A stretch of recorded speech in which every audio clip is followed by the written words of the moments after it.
Bismillahirrahmanirrahim. Alhamdulillahi Rabbil Alamin. Wassalatu wassalamu ala Rasulillah wa ala alihi wa sahbihi ajma'in. Amma ba'd. Assalamualaikum warahmatullahi wabarakatuh. May tanong dito. Bawal po ba sa Islam gumamit ng robust? Tayyib. Sa Islam, unang-una, pinahintulutan sa atin na gumamit ng gamot. Sabi ng Propeta sallallahu alaihi wasallam, tadawaw wala tadawaw bil haram. Gumamit tayo ng gamot basta wag lang sa paraan na ipinagbabawal. Ngayon, para saan yung robust?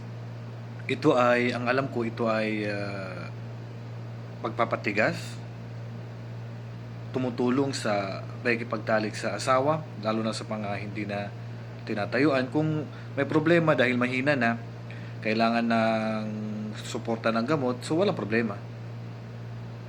Pangalawa, kailangan may konsulta ng doktor na ito hindi makakapinsala sa ating kalusugan.